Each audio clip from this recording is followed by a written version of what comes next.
नमस्कार दोस्तों, आज के हमारे इस वीडियो में हम आपके लिए भोलेनाथ और माता पार्वती की एक पावन कहानी लेकर आए हैं।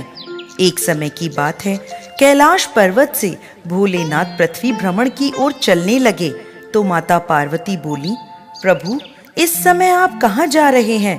भोलेनाथ बोले, पार्वती जी सावन का महीना चल रहा है, मैंने सोचा थोड़ा पृथ्वी भ्रमण कर आऊं।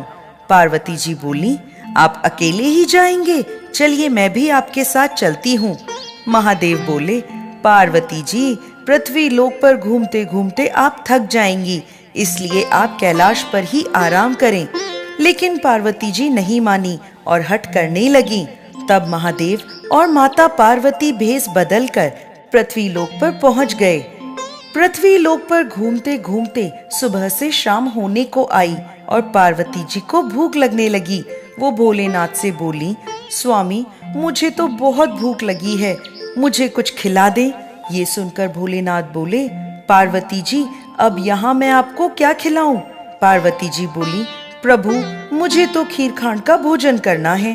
भोलेनाथ बोले, पार्वती जी अब आपके लिए खीर खांड का भोजन पृथ्वी लोक पर मैं कहाँ से लाऊं? लेकिन पार्वती जी फिर से हट करने लगी। भोलेनाथ बोले, चलिए आगे चलिए, किसी के घर चलते हैं। ऐसा कहकर वो दोनों आगे की ओर बढ़ गए। एक गांव में पहुंचे और एक घर का द्वार खटखटाया। अंदर से एक सेठानी बाहर आई और बोली, कहिए महाराज क्या चाहिए आपको? महादेव बोले, देवी हमें खीर खांड का भोजन करना है। ये सुनते ही सेठानी बोली, अच्छा खीर खांड का भोजन चाहिए, तो अब मैं आप दोनों के लिए खीर खांड का भोजन तैयार करूं। चलो चलो आगे चलो। ऐसा कहकर वो सेठानी अंदर चली गई।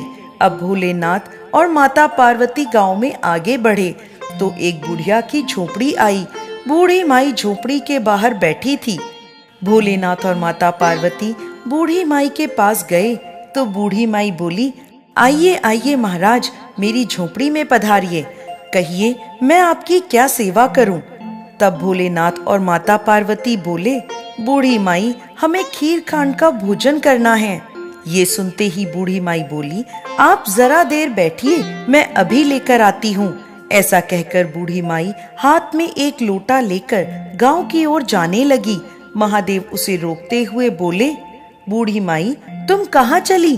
तो बूढ़ी माई बोली, प्रभु दूध चावल और खांड लेने जा रही हूँ। महादेव बोले, बूढ़ी माई पहले अपने घर में तो देख लो, दूध चावल और खांड के बर्तन भरे हैं। ये सुनकर बूढ़ी माई रसोई के अंदर गई तो देखती है कि उसकी रसोई में दूध खीर और खांड भरे रखे थे। बूढ़ी माई ने एक हांडी में खीर चढ़ा दी। इसके बाद भोलेनाथ और माता पार्वती को भोग लगाया। उन्हें खीर खांड खिलाकर बूढ़ी माई बोली, महाराज यहाँ तो बहुत सारी खीर बची है, मैं एक अकेली प्राणी इतनी सारी खीर का क्या करूँगी? मेरे घर में तो कोई भी नहीं है, मैं तो अकेली हूँ। भोलेनाथ बोले, बूढ़ी माई क्यों बातें बनाती है? अंदर जाकर देख, तेरा तो पूरा परिवार बैठा है। ये सुनते ही बूढ़ी माई अंदर कमरे में गई तो देखती है कि उसके बेटा, बहू और पोते पोती कमरे में बैठे थे। यह देखते ही बूढ़ी माई दौड़ी दौड़ी महादेव के पास आई और बोली, प्रभु ये इतना बड़ा परिवार तो हो गया, लेकिन ये परिवार इस झोपड़ी में कैसे रखूंगी? ये सुनते ही भोलेनाथ ने बूढ़ी माई की झोपड़ी पर एक लात मारी तो बूढ़ी माई की झोपड़ी एक आलीशान महल में बदल गई और भोलेनाथ और माता पार्वती अंतर ध्यान हो गए। अब बूढ़ी माई खीर के कटोरे भर भर कर सारे गांव में बांटने लगी। खीर बांटते बांटते वो उस सेठानी के घर पहुंची और कहने लगी, लो सेठानी जी आपके लिए खीर खांड लेकर आई हूँ। सेठानी बोली, अरे बूढ़ी माई तेरे घर में खीर खांड भला कहाँ से आई? तो बूढ़ी माई बोली, मेरे घर माता पार्वती और महादेव स्वयं आए थे, उनकी कृपा से ये सब हुआ है।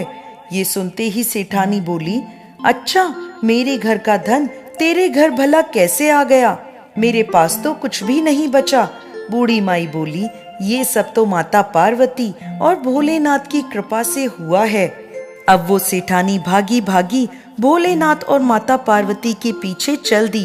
उनके पास पहुंची और बोली, महाराज, मेरे घर का धन आपने उस बुढ़िया को क्यों दे दिया? महादेव बोले, मैंने तो कुछ भी नहीं किया, तूने ना कहा तो तेरे घर ना हो गया। बूढ़ी माई ने हाँ कहा तो उसके घर हाँ हो गया। भोलेनाथ और माता पार्वती के पैरों में सेठानी पड़ गई और बोली, महाराज कुछ तो करें। तब महादेव बोले, जा, काम तेरा कोई रुकेगा नहीं और धन तेरा जुड़ेगा नहीं। ऐसा कहकर भोलेनाथ और माता पार्वती कैलाश पर्वत की ओर चले गए। जय भोलेनाथ, जय माता पार्वती।